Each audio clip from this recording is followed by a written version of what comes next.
Although George Orwell's novel 1984 was published in 1949, his political commentary and astute observations of the world's government systems at the end of World War II continue to have relevance in everyday life. Orwell's message of the dangers of oppressive systems taking control of life and using people's emotions against them to maintain their power resonates with concepts today. And while these concepts are not entirely similar, and there are no current systems with the power of the fictional party, governments and large corporations are using several of these methods to a certain extent. This video diary will discuss 3 concepts touched on in 1984.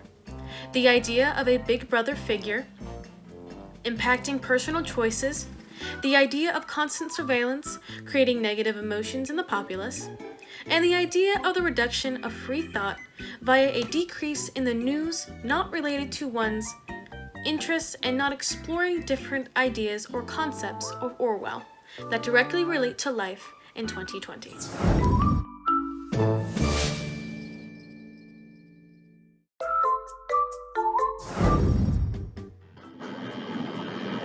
Our first Orwellian concept is the notion of Big Brother in everyday life.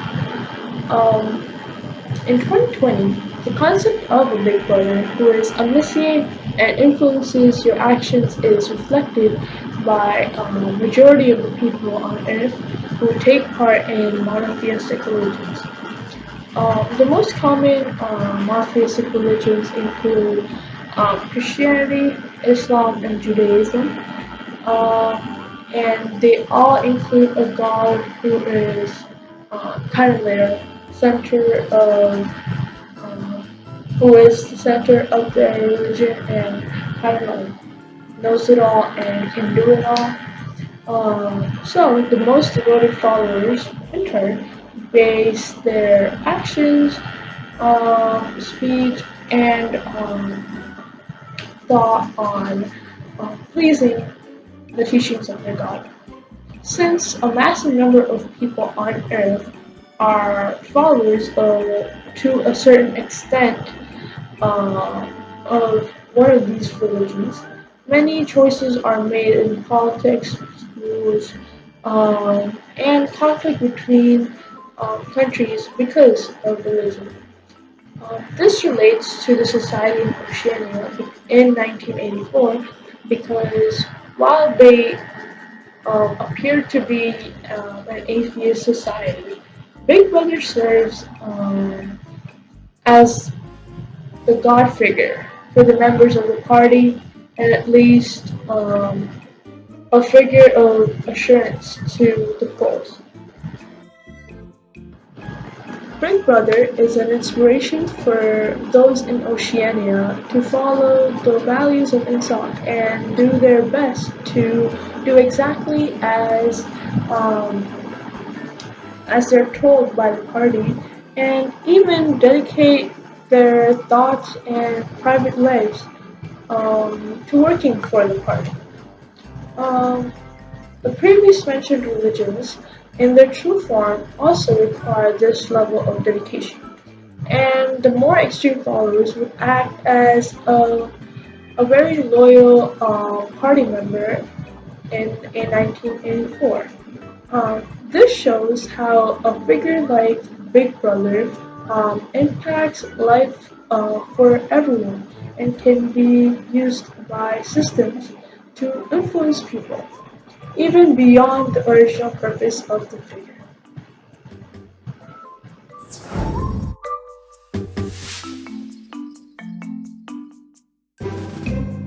There's of course no way of knowing whether you're being watched at any given moment, how often or on what system the thought police plugged in on any individual wire was guesswork. It was even conceivable that they watched everybody all the time. But at any rate, they could plug in your wire whenever they wanted to. You had to did live, from habit that became instinct, in the assumption that every sound you made was overheard, and, except in darkness, every movement scrutinized. This was from Book 1, Chapter 1. Now, the level of constant surveillance in the modern age has not been achieved to the extent found in 1984. However, with constant thought-altering advertisements and media accompanied with the adopted habitual nature of humanity, the actions and potential thoughts of the people are warped to follow a designed process in 2020. Throughout a person's day, no matter where they go, they'll be bombarded with a flooding stream of advertisements demanding their attention, while simultaneously feeding off the information they had previously gathered. These eerily precise ads that clog a person's media are built on an algorithm which takes a portion of gathered information from a user to shape themselves to be more inviting. The gathering of information reflects 1984 completely by having the similar feeling the people have of being constantly supervised.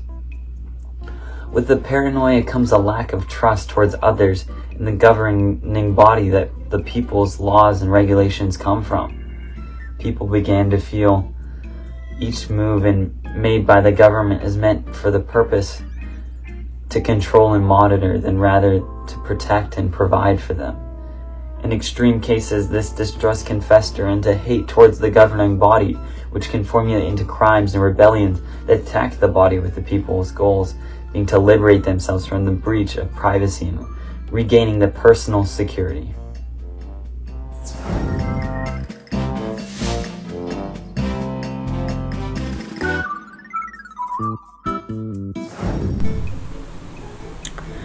Our final Orwellian concept is how critical thinking and its range can be narrowed when people only receive repeating and agreeable information.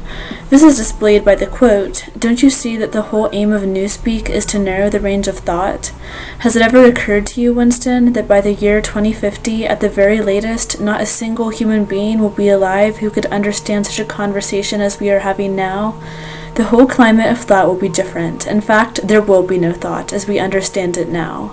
Orthodoxy means not thinking, not needing to think. Orthodoxy is unconsciousness." This quote is from Book 1, Chapter 5.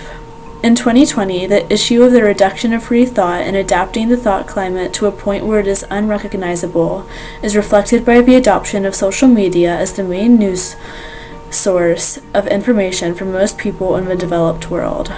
Social media applications are designed to deliver to people the material that they are most likely to agree, like, share with other people, or comment on. There has already been a reduction of critical thinking. With the introduction of the internet, people have divided into factions of individuals sharing their own beliefs, who share special colloquialisms and lingo for the subjects they like or dislike. Outside of these groups, people will not be able to understand what they are referring to. Specifically, a minority group seeking an end to racism who uses the terms microaggressions, hate crimes, and systemic oppression will not necessarily be fully understood by a group who is focused on a specific political party's practices, therefore leading to a lack of communication and a reduction of thought in both groups. This climate of receiving news that aligns with your political beliefs and personal values fosters a lack of critical thought and learning to accept and accurately and deeply consider new ideas and values. In 1984, the party made sure their news was always factual by the work of characters like Winston Smith, who edited The Very Past. Their use of newspeak to slowly whittle away at intelligent criticism of ideas is an astute warning of how humans today could wind up if they only receive news and discuss events with those who echo their beliefs.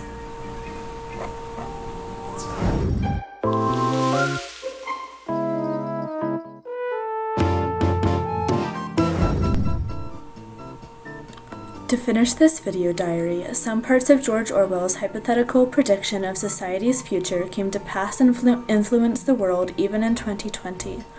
With over half of the world following a monotheistic religion, people must take care to avoid those wanting to use their God as a tool of oppression. With the development of very advanced technology, every action taken over the internet is observed or recorded in some manner and can be easily extorted or used to harm the person. The development of social media as primary news sources for many creates a dangerous echo chamber that in many cases leads to the reduction of critical thinking. However, Orwell's writing also serves as a warning. With knowledge of the past, critical thinking, and acceptance of others being displayed by enough people, the current world will not parallel the atmosphere of 1984.